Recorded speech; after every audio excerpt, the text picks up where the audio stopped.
பிரியமானவர்களே, இந்த நாள்ல ஒரு வசனத்த நான் சிறிது நேரம் உங்களோட ஷேர் பண்ணலாம்னு நெனைக்கிறேன். நீதிமொழிகள் 4வது அதிகாரம் 23வது வசனம் சொல்கிறது, "எல்லா காவலோடும் உன் இருதயத்தை காத்துக்கொள், அதனிடத்திலிருந்து ஜீவ ஊற்று புறப்படும்." நம்முடைய அவயவங்கள்ல மிகவும் முக்கியமான ஒரு அவயம் எதுன்னு பார்த்தோம்னா, இருதயம். இத நம்ம கண்களால பார்க்க முடியாது. ஆனா, இந்த இருதயத்துக்கு நெறையா இது வந்து ஒரு வைட்டல் ஆர்கன். இதுக்கு நெறைய செயல்பாடுகள ஆண்டவர் குடுத்திருக்காரு. எல்லாவற்றுக்கும் மேலாக சிந்திக்கிற திறன், செயல்படுத்துகிற திறனையும் இந்த இருதயத்துக்கு ஆண்டவர் குடுத்திருக்கிறாரு. இந்த இருதயத்த வந்து நம்ம எப்படின்னா, இத பத்திரமா நம்ம காத்துக்கொள்ளணும் அப்படின்னு சொல்லி அ சாலமோன் ஞானி சொல்றத நம்ம பார்க்குறோம்.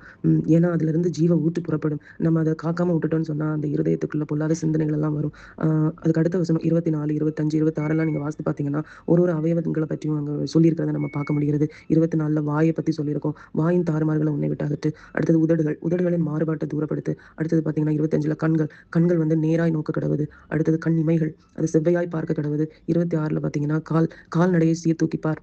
உன் வழிகள் எல்லாம் நிலைவரப்பட்டிருப்பதாக. இப்படி ஒவ்வொரு ஆர்கனையும் பத்தி அங்க அவர் எழுதியிருக்கிறத பார்க்குறோம். ஒண்ணொண்ணும் எப்படி எப்படி செயல்படணும். நம்ம இருதயம் தான் எல்லாத்துக்குமே மாஸ்டர் ஆர்கனா இருக்கு. அது நம்ம எப்படி சிந்திக்கிறோமோ, அதன்படி தான் மத்த ஆர்கன்ஸும் வந்து அத செயல்படுத்தும். இந்த இருதயம் தப்பானத சிந்திச்சு, தப்பான இம்பல்ஸ பிரெயினுக்கு கொண்டு போச்சுன்னா, நம்ம பாவத்துல நம்ம எளிதா விழுந்து போவோம்.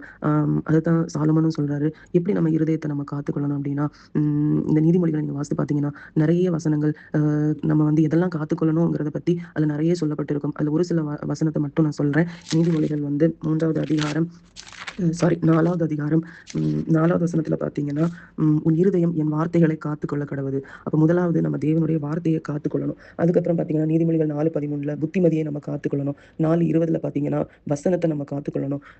இதெல்லாம் நம்ம காத்துக்கொண்டா மட்டும் தான் நம்ம இருதயத்திலிருந்து ஜீவ ஊற்று புறப்படும்.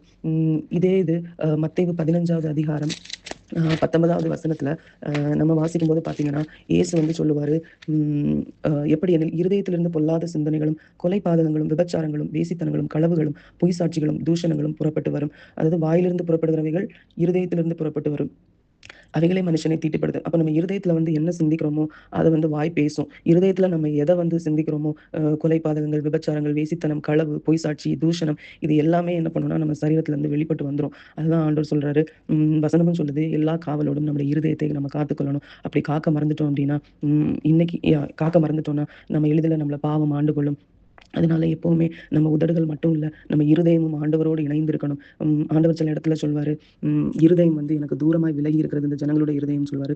இஸ்ரவேல் ஜனங்கள பத்தி சொல்லும்போது. அதனால ஒவ்வொரு நாளும் அந்த வசனம், அந்த வார்த்தை, புத்திமதிகள் இது எல்லாத்தையும் நம்ம கடைபிடிக்கும்போது ஆண்டவருடைய பிரசன்னம் நம்ம கூட இருக்கும். நம்ம இருதயம் அவருக்கு தூரமா விலகி இருக்காது.